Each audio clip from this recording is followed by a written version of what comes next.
Fight for your marriage. This is the most popular piece of advice that you're gonna get from a friend, family member, or coworker when you're struggling with your marriage and you're looking for help.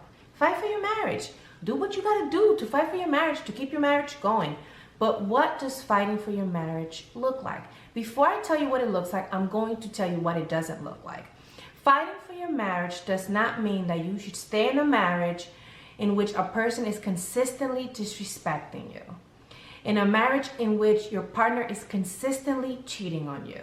In a marriage in which you're being abused emotionally, physically, or financially.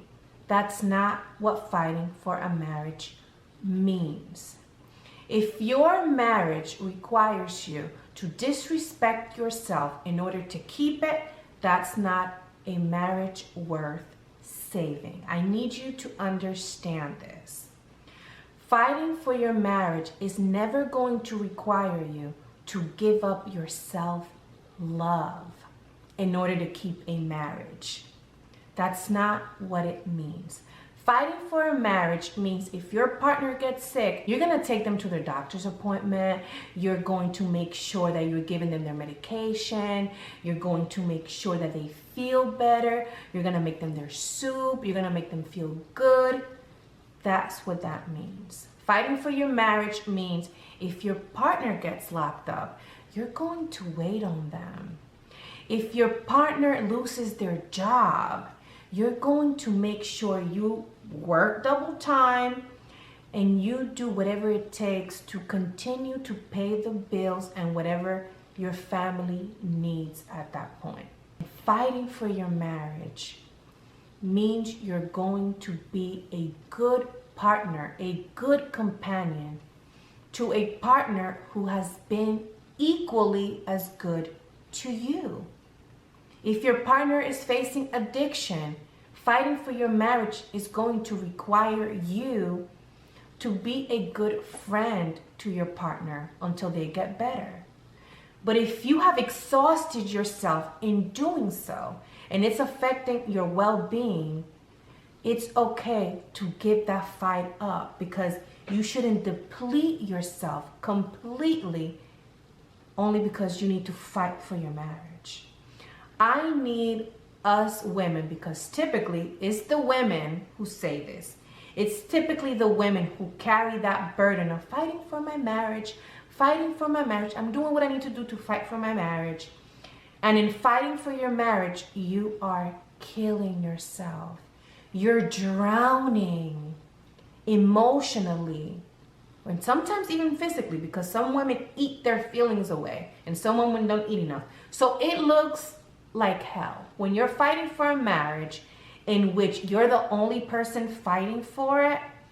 You are going to be miserable, and I'm here to tell you it's okay to give up that fight. If you're the only person fighting for your marriage, it's okay to let it go, because fighting for your marriage is not going to require you to live in constant misery. I don't know about you, my viewers who are listening to this right now, but as a Latin woman, I grew up thinking that fighting for your marriage is the way to go. That's the thing to do as a woman. We need to fight for our marriage.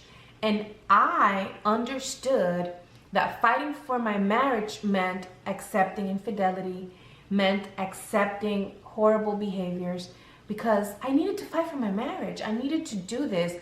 This was going to make me feel worthy as a woman, as a married woman, as a mother. And it ended up hurting me more than it helped me. It's okay to walk away from a marriage that's causing you to cry every day, that's making you feel like crap. If you're crying every single day, if you're showing your children that marriage looks like this, that marriage is destruction and toxic, you're not doing the right thing. You shouldn't fight for a marriage that's not only killing you, but is giving your children anxiety. It's making your children scared. It's making them cry. It's making them feel uncomfortable and unsure of what is going on at the home. If a marriage is costing you your peace of mind, if a marriage is costing you your health, if a marriage is costing you your happiness, you're paying way too much.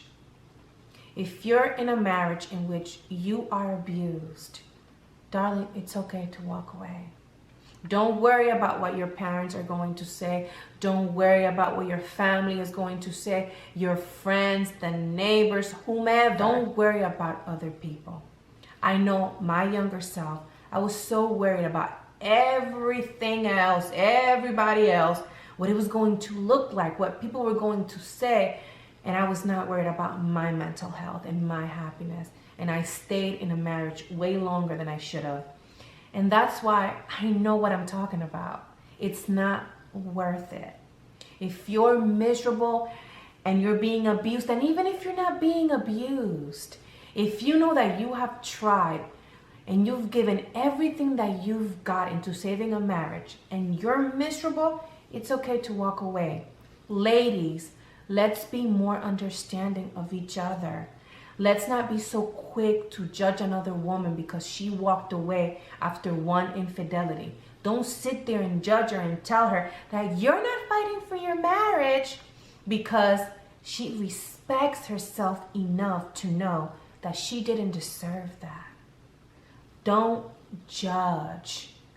Let's teach our daughters to fight for their happiness, to fight for their peace, to fight for their mental health, to fight for their happiness and their tranquility.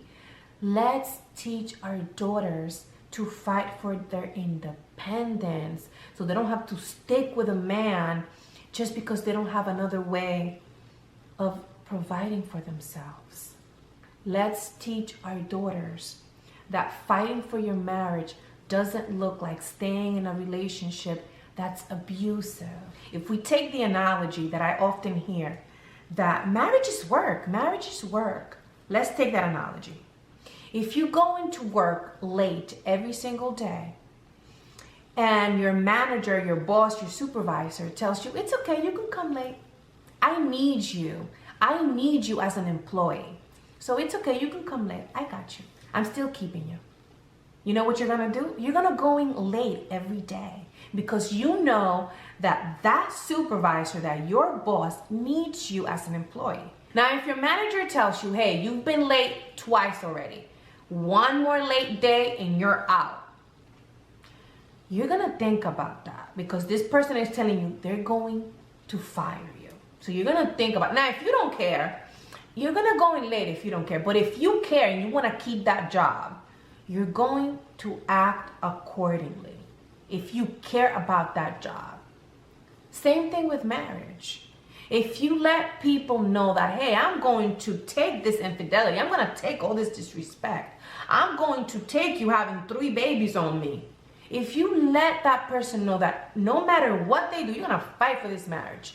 No matter what hell they're putting you through, you're going to fight for the marriage. They're going to continue to give you hell because they know she's going to accept it.